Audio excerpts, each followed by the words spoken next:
Hi everyone, it's Tove, your POTS bestie, and welcome back to the Dizzy Diaries. This is the podcast where we mix a little science, a little sparkle, and a lot of lived experience to help you navigate life with dysautonomia and chronic illness. As I'm recording this episode, I've been reflecting on just how many of us with POTS survive our days armed with three things: salt, water, and compression.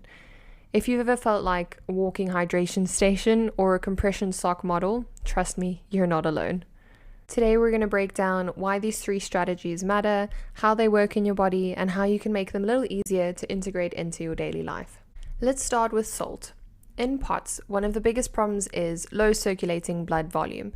That means there's literally not enough blood in the tank to keep up with gravity when you stand up, and a whole lot of other functions. Salt helps your body hold on to water, increasing that plasma volume, which makes it a little easier for your heart and blood vessels to cope. Highlighting some of the research, studies in the Journal of the American College of Cardiology show that salt loading can improve orthostatic tolerance and reduce heart rate spikes in POTS patients.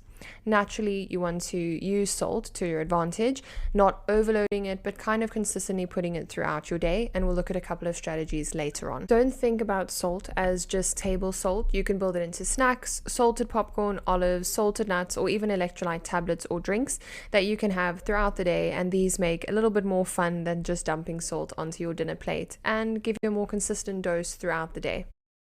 Next up, let's talk about water. It's not just about staying hydrated, it's about how hydration directly supports your circulation. Drinking water can cause something called the osmopressor response, where your blood pressure actually goes up for a short period after drinking it. This is why you'll see POTS patients walking around with giant water bottles. If you don't love plain water, try adding electrolyte powders, a splash of juice, or even making hydration a social thing. One of my clients has a hydration buddy who texts her when it's time to make sure she sips her water.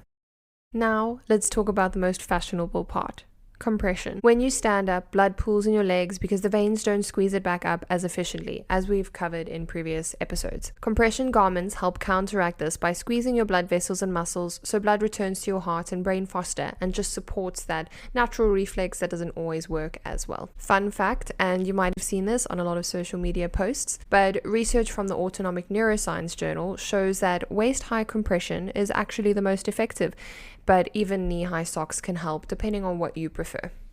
Now, for a practical tip, if you live somewhere hot, compression can feel like torture. Try lighter fabrics that are a bit more breathable, even leggings with built-in compression. And yes, patterned compression socks are a thing. You can be stylish and supported and find different options that you actually like. So how do we put this all together without feeling like your entire life revolves around salt shakers, giant bottles, and superhero tights? Firstly, pack an electrolyte sachet in your bag. Keep it handy and use it when you need it, or just put it in your bottle throughout the day. Keep salted snacks in your car or work desk. Try compression when you need it most. Travel days, long work shifts, or standing events. Make it fun. Choose a water bottle that you love, or even socks with sparkly designs, because they bring you a little bit of joy in the day. These three tools are just some of the tools that you can use to manage your condition, but salt, water, and compression may sound simple, and they're actually grounded in strong physiology. They support blood volume, circulation, and help your nervous system cope with everyday challenges. And most importantly, they're things you can control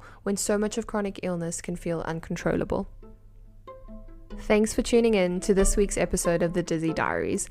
Remember, you're not just managing symptoms, you're building strategies that support your everyday body. And as always, stay sparkly. Until next time.